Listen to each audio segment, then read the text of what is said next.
1600 hours. It's news time on Freedom. My name is Mikhail Baranov, and I'll tell you about the important events at the start of this new week. Hello?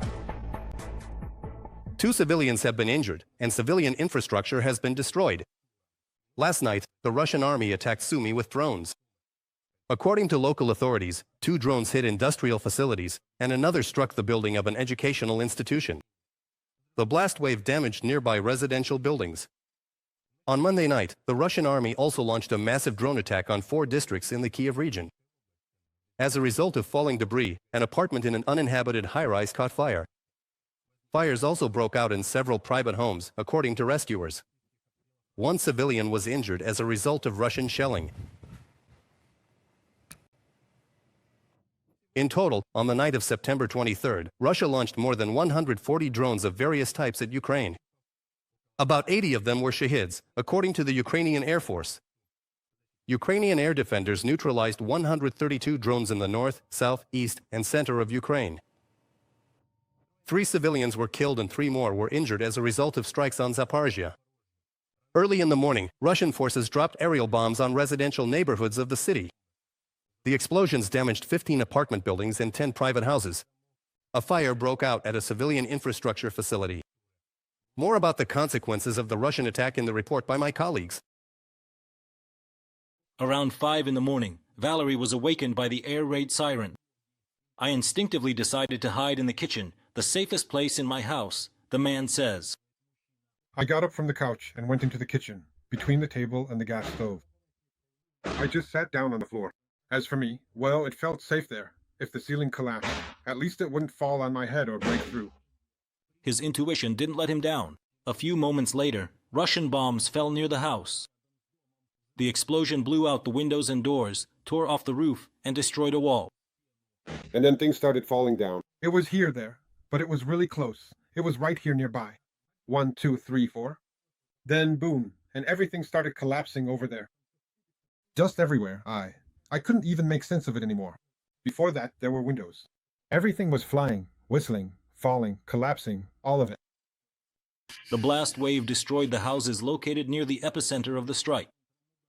3 of Valerie's neighbors were killed. Here. She's lying right here. Here. Rescuers and patrol police pulled the body of one of the victims from the ruins of her own home. This neighborhood has been shelled before. This isn't the first time. It's how many explosions have there already been on this street? I don't even know. This year alone, it's probably the 5th time or something like that. I don't even know. Look, there's another air raid alert right now, and more to come. The Russians dropped 10 guided aerial bombs on the city. As a result of the explosions, private houses and apartment buildings were damaged, cars burned in a parking lot, and a civilian infrastructure facility was hit. Ola Prydakin, Boris Yakovenko from Zaporizhzhia for Freedom TV channel.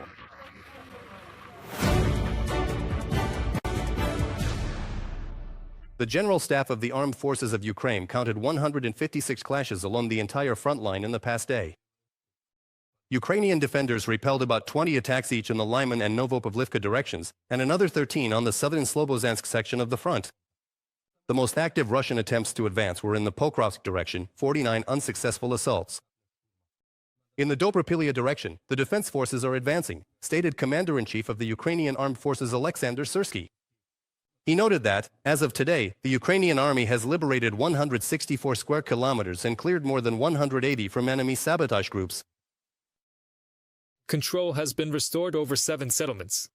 9 have been cleared of enemy sabotage and reconnaissance groups.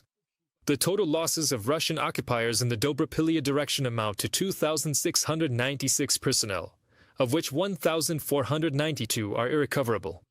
The exchange fund for returning Ukrainian defenders from Russian captivity continues to grow. The occupiers have also lost 856 units of weapons and military equipment.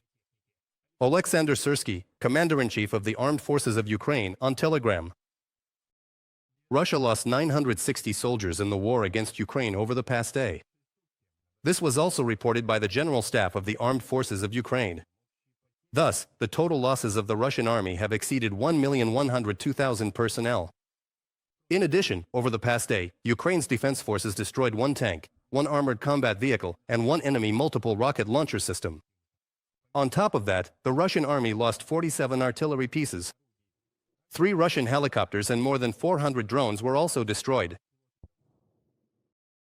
Ukrainian soldiers carried out a unique operation in temporarily occupied Crimea. 2 Russian B-12 Chaika aircraft were destroyed. This was reported by the main intelligence directorate of Ukraine's Ministry of Defense. According to the agency, the operation was carried out by the Special Unit Primaries. This is the first time B-12s have ever been hit during their entire period of operation. These aircraft are equipped with equipment for searching for and combating submarines. During the same attack, GUR fighters disabled a Russian Mi-8 multipurpose helicopter. This Friday, European leaders will gather to discuss the creation of the so-called drone wall. According to the European Commission, the meeting will be held in video format. 7 EU border countries have been invited: Estonia, Latvia, Finland, Lithuania, Poland, as well as Romania, Bulgaria, and Ukraine. The EU will be represented by the European Commissioner for Defence and Space, Andrius Kubilius. This is a direct follow-up to the statement by European Commission President Ursula von der Leyen in the European Parliament about the state of affairs in the EU and the need to create a so-called drone wall, which has already been proven necessary by recent incursions into Romania and Poland. The member states, of course, remain at the center of attention. We will look at what their interests are, how we can help them, and what their capabilities and needs are. And based on the results of this discussion, we will decide on possible further steps together with these member states, as well as with Ukraine. Poland will firmly defend its airspace and, without a doubt, will open fire on any objects that violate it. This was stated by Polish Prime Minister Donald Tusk, who emphasized that there can be no discussion on this matter. We are ready to take any action to destroy objects that may pose a threat to us, for example, such as Russian fighter jets if they fly, say, over our territorial waters. And I am absolutely certain that you need to understand this correctly. I won't go into detail about this. That all allies will treat such violations exactly the same way as we do. The security guarantees for Ukraine, which are being discussed by the coalition of the willing, should mean that European countries are ready to fight Russia in the event of new aggression against Ukraine. This was stated by Finnish President Alexander Stubb. He noted that the guarantees will only come into effect after a future agreement between Kyiv and Moscow. But the Kremlin does not and will not have veto power over their format. Natalia Husak will continue on this topic. Ukraine has made significant progress in negotiations on security guarantees from the United States and European partners, said Ukraine's first Deputy Foreign Minister Serhiy Kyslytsya. It seems to me that we are making progress, and I can agree with those who say that the progress is insufficient or not as obvious as we would like.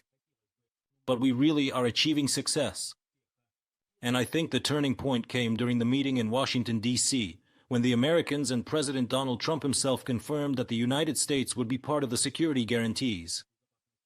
Ukrainian President Volodymyr Zelenskyy stated that Ukraine has prepared the foundation for security guarantees that Europe is ready to provide, given that the United States will be by their side.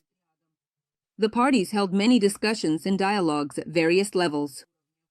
The most recent one took place on September 20th, 3 days before the opening of the 80th session of the United Nations General Assembly.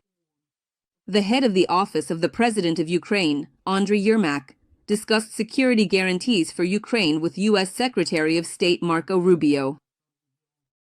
We discussed the preparation of security guarantees for Ukraine, as well as expanding cooperation in the military, defense, and economic spheres.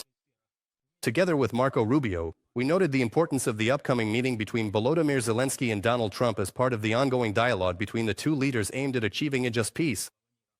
Andriy Melnyk, head of the Office of the President of Ukraine, on Telegram. Volodymyr Zelenskyy plans to meet with Donald Trump on the sidelines of the UN General Assembly. Around 100 presidents and more than 40 heads of government will gather in New York for the high-level week. The president of Ukraine stated that during his meeting with the head of the White House, he wants to find out how close the parties are to understanding that security guarantees must be exactly what Ukraine needs. The negotiations between the presidents of Ukraine and the United States could play an important role in a peaceful settlement, according to Ukraine's permanent representative to the UN, Andriy Melnyk. Personally, I have a good feeling that we will be able to find a very delicate way to make Russia understand that it can no longer hide behind excuses and explanations. We need to bring them back to the negotiating table. And unfortunately, it seems that the US and President Trump are now the only ones capable of achieving this goal. Andriy Melnyk, Ukraine's permanent representative to the UN, in an interview with Deutsche Welle. President Trump has repeatedly stated that he is disappointed in Putin. The head of the White House has called on oil exporters to lower fuel prices. He emphasized that the United States is ramping up oil production and doing everything possible to reduce the cost of raw materials. According to Trump, such economic pressure could force Russia to end the war against Ukraine. After all, the main source of funding for the Kremlin still remains energy trade. This will automatically stop Russia's war against Ukraine. Lower the prices just a bit more, and that will stop the war. I'm disappointed in Putin, but they will lose. 5,000 people are dying every week. Between 5,000 and 7,000 people are dying every week for no reason. Security guarantees for Ukraine are essentially meant to serve as a deterrent. And it has to be convincing, the president of Finland is sure. And that's only possible if European countries are ready to fight Russia in the event of new aggression from Moscow. And, of course, Putin does not and will not have a veto over the format of security guarantees for Ukraine, Alexander Stubb emphasized. Russia has absolutely no say in the sovereign decisions of an independent state. So for me, it's not a question of whether Russia will agree or not. Of course, it won't agree. But that's not the point. Alexander Stubb, president of Finland, in an interview with The Guardian.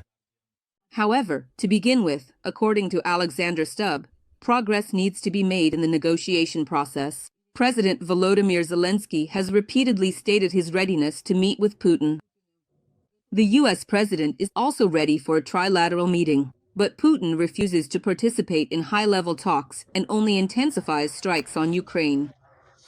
Natalia Gusak, Demi's Shedding Love for Freedom TV channel. The UN General Assembly has started in New York, and Ukraine is at the center of the delegates' discussions. President Volodymyr Zelenskyy noted that for the fourth time, the Kremlin has cynically accompanied one of the highest diplomatic events with killings. The day before, the Russian Federation launched another massive strike on Ukraine. The head of the Ukrainian state emphasized that to stop the war, there must be truly strong pressure on Moscow, including sanctions. He added that action must be taken together. It's important for this week to be productive. We need to act so that killings and war do not become routine. There needs to be truly strong pressure on Russia, new joint steps from everyone in the world who believes that international law should work again. Europe, the US, the G7 and G20 countries, all those who have real influence over Russia.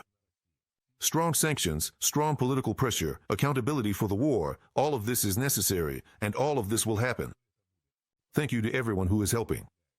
Volodymyr Zelenskyy, President of Ukraine, on Telegram.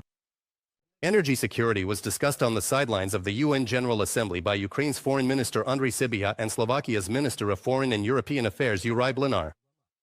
They also talked about the potential for defense cooperation through the SAFE mechanism and about the next round of consultations between the two governments. According to Melnyk, these talks took place against the backdrop of the recent dialogue between Ukrainian President Volodymyr Zelenskyy and Slovak Prime Minister Robert Fico. Subscribe to The Gaze and stay updated on the most important events, top news from Ukraine and all over the world, in-depth analysis, exclusive reports and interviews, all on hand in our channel. Join our community of viewers and stay tuned.